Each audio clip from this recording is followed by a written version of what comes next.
is good to be together because it has been so hard, not just this past week, but in so many weeks. Last night at services, I talked about just being together, to give each other a hug, to see each other, to realize that we're not alone in the hardship of the news from afar and also the news locally as well. But I've been thinking about this. So David Brooks, a well-known columnist, writes lots of different things. I agree with some things. I don't agree with some things. I'm sure you feel the same way about me. No one? You just agree with me? That's nice. Thank you, David. But Brooks wrote this piece many years ago, and then he gave a TED Talk about it. And I like this idea about values and virtues and how we think about them. So normally I would have someone in the congregation read the text, but because also people are at home, I'll read it here so everyone can hear in the room and beyond the room. So he writes, so I've been thinking about the difference between the resume virtues and the eulogy virtues, is what he says, right? There's two different types of virtues. He says the resume virtues are the ones you put on your resume, which are the skills you bring to the marketplace. Right? That makes sense. I understand what those are. You're able to do things. It's sort of the relationship of transactions in the world. But the eulogy virtues, he says, are the ones that get mentioned in the eulogy, which are deeper. Who are you in your depth? What is the nature of your relationships? Are you bold, loving, dependable? Do you have consistency? And most of us, including me, he says, would say that the eulogy virtues are the most important of the virtues. But at least in my case, he says, are they the ones that I think about the most? And the answer is no. We don't think deeply enough, how are we dependable? How are we consistent in our higher values? He calls them eulogy values, which it's a good metaphor. I've listened to a lot of eulogies and written many over my career, so I get what he is talking about, but I think that what we're talking about are core values. Who are you as a person, not in the world of transactions, but of character and of virtue? So let me ask you, what are some of those core characteristics that we aspire to? Yeah, Mitchell. Being a mensch, perfect. It's a perfect Jewish, right? Being a mensch. Harriet. Empathy. Being an empathetic person, having empathy. And I would even say having empathy for ourselves as well. Like that is so important at this time as well. Other kind of core values. Martin. The empathy thing is very interesting. I was just talking with my oldest son yesterday and then my mother today about abstract empathy versus empathy for people that we know, that we have a relationship with. And it's a very complicated subject. I think most people sort of recognize that you should aspire to abstract empathy. Like you should care about, say, the stereotypical starving person in Africa.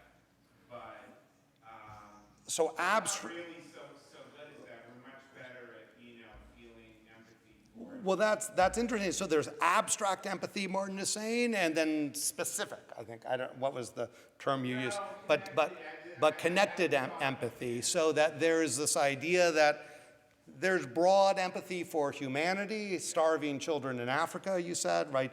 Finish your broccoli because there's starving children in Africa, like we're actually going to ship it to Africa, compared to specific. And actually, we're going to unpack this a little bit, because now with the way the news works, we can feel as if we have specific empathy for people that we don't know at all. right? The world has gotten smaller in a way, and so it sort of combines these things through the newsreel, if you will, that we have empathy that is not just broad, it is specific to strangers that live in other places. So these are all excellent values, kind of core menschlichkeit values that we have.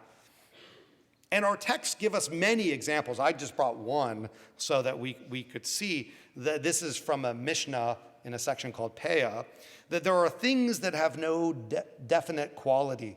The following are the things for which people enjoy the fruits in this world, while the principle remains for him in the world to come. So here are some of these kind of core values. Honoring one's father and mother, right? Where do we get that from?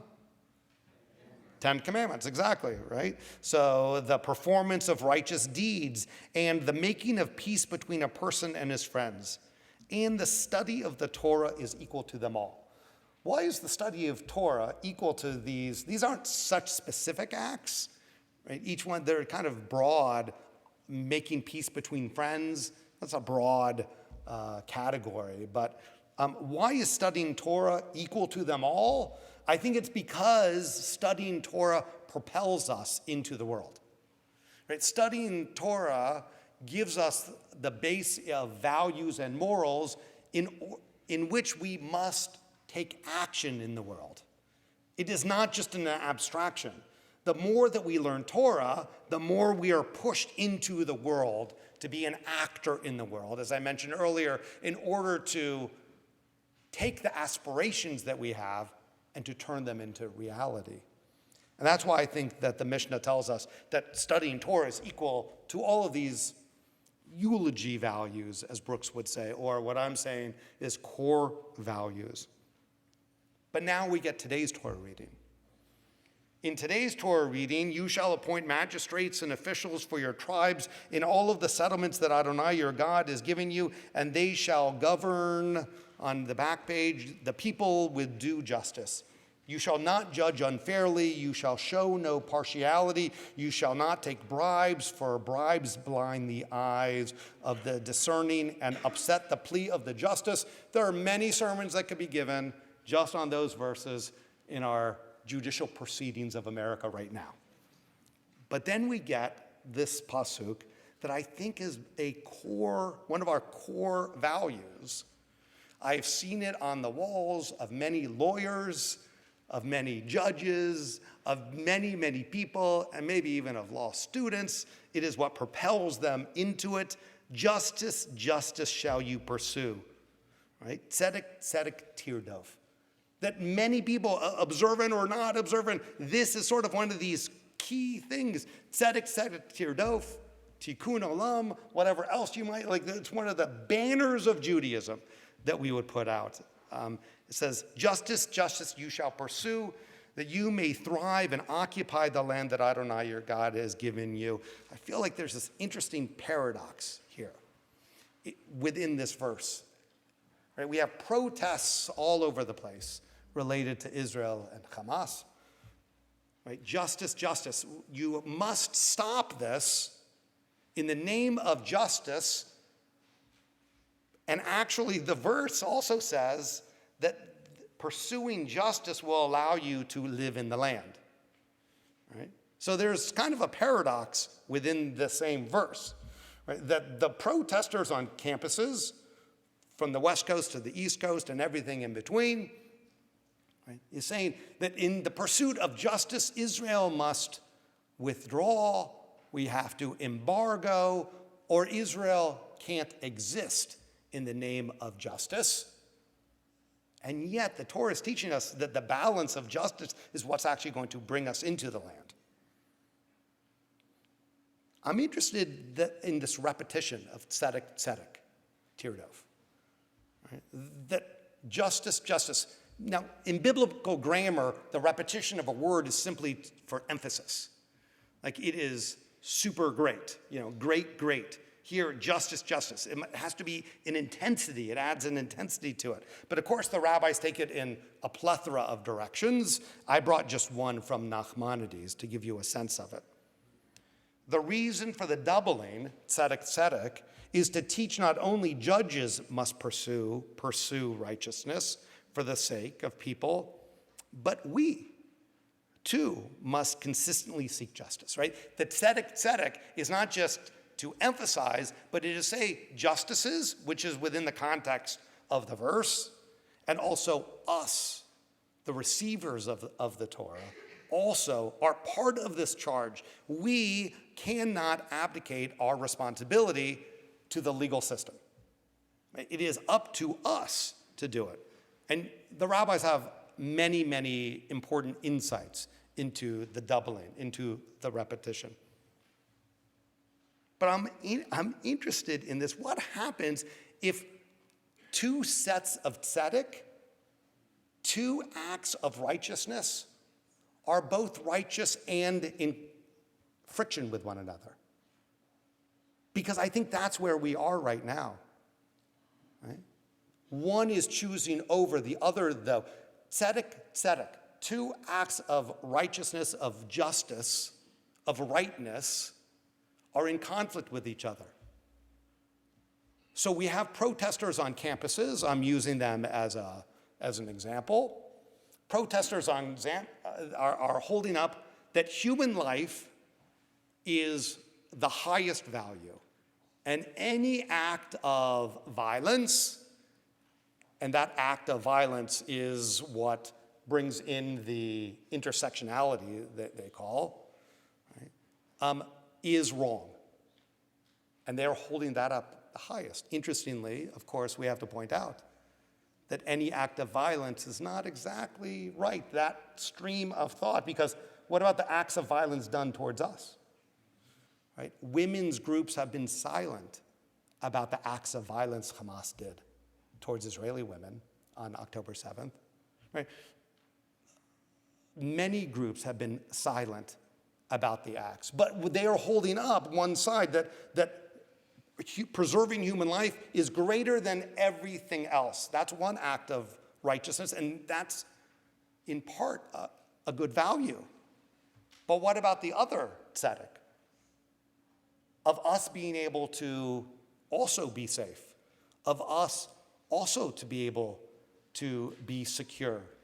That's also a value, and there are many other values that you could put under each tzedek category, but one does not live over the other. Tzedek, they have to live together, right? It's interesting. It's not tzedek the tzedek. What would that say? Righteousness or justice and justice.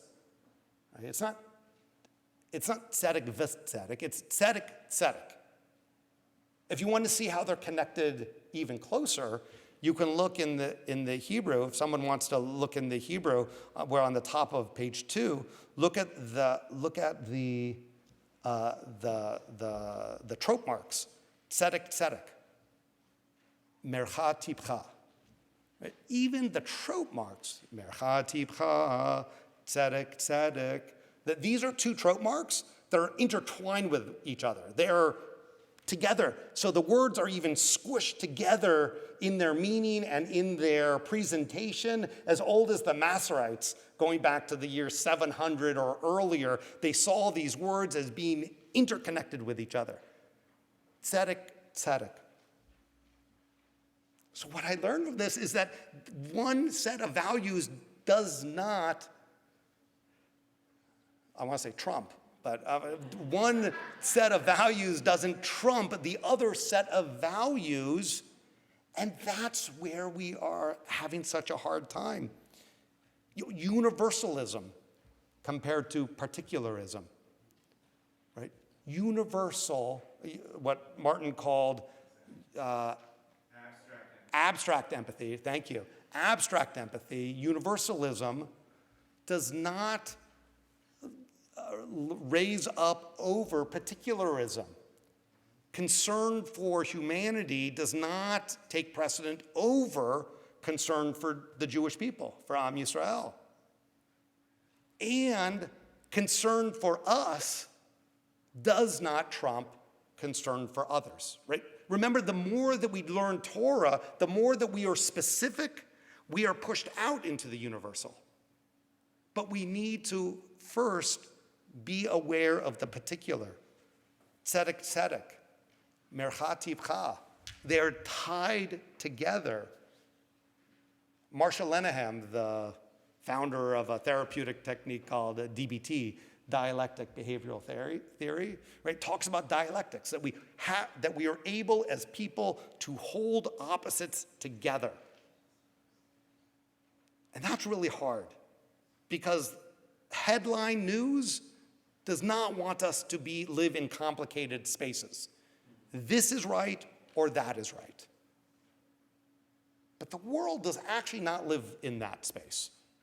The world does not live in that.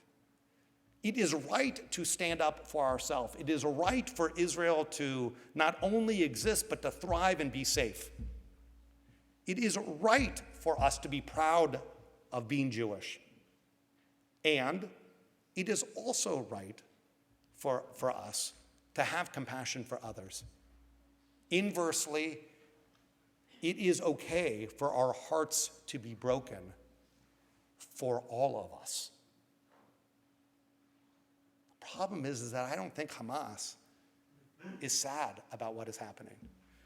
I think that every day the war goes on, we are playing right into their hand and strengthening them because they don't have compassion for their own people. They don't have the particularism that we are talking about. Because who would build tunnels under a town? Right? Who would put military headquarters under a school? I like when the news says there are tunnels. Well, we've all heard about tunnels, but they don't talk about what the tunnels are under. An apartment building, or an UNRWA site, or a school. Tzedek, tzedek, though, one is not more righteous than the other. And we have to be able to hold them both. Rabbi Jonathan Sachs, Zichrono Livracha, wrote this, talking about a different portion, a different parsha. He said, the episode of Korach teaches us that there are two ways of resolving conflict, by force and by persuasion. The first negates your opponent. The second enlists your opponent, taking his or her challenge seriously and addressing it. Force never ends conflict, Sachs writes. Not even in the case of Moses, not even when the force is miraculous. There never was a more decisive intervention than the miracle that swallowed up Korach and his fellow rebels, right? The earth opens up and they fall in. Yet it did not end the conflict. It deepened it. After it had taken place, the whole Israelite community, the ones that had not been part of the rebellion, complained, "You have killed the Lord's people." Right? This is inter-Jewish fighting, if you will. Inter-Israelite fighting is what Sachs is talking about. I was having breakfast yesterday with one of these lawyers. There's a few lawyers here at Bethel. And his area is actually election law. People in Washington are interested in election law. But what he was telling me is about this DOJ investigation that was just announced this week about the work that RT and Russian agents, or whatever the right words are, have been doing, and that they've been manipulating social media purposely and intentionally to divide the Jewish community, right? So that we fight amongst ourselves, right? So they've been using their resources. I think now they were based in Tennessee, if I'm getting the facts right, and that they are purposely flaming up the Jewish left and the Jewish right because they understand that how vulnerable we are to fighting each other. Making that one tzedek is more right than the other tzedek. So what are these resume virtues and core virtues? So Startup Nation, that idea, I think that's actually a resume virtue of Israel. But it is not a core value. I think Israel's Declaration of Independence gives us our aspirational core value. And so as you talk with friends and as you hear these things about what Israel is, let's go back to its founding document. But just as in America, we do not live up to our founding documents yet. Israel still does not live up to its founding document either. But that does not make me love Israel any less. It makes me want to lean in. It makes me want to get more involved in the vibrant NGO community in Israel. It makes me want to roll up my sleeves and to say proudly that I am part of the group of Ahavat Yisrael, of those that love Israel, and it is my job to make it better, not to isolate it. So that Israel's Declaration of Independence, the state of Israel, will be open for Jewish immigration and for the ingathering of the exiles. It will foster the development of the country for the benefit of all its inhabitants. It will be based on freedom, on justice, and peace, as envisioned by the prophets of Israel. It will ensure complete equality of social and political rights to all its inhabitants, irrespective of religion, race, or sex. It will guarantee freedom of religion, conscience, language, education, and culture. It will safeguard the holy places of all religions. That's Israel's core values. Those are values that it stated in its Declaration of Independence. That is the Israel that has yet to come into existence, but with our help, we can nudge it towards that. May it happen soon. Ken Yehi Ratzon. Amen. Shabbat Shalom.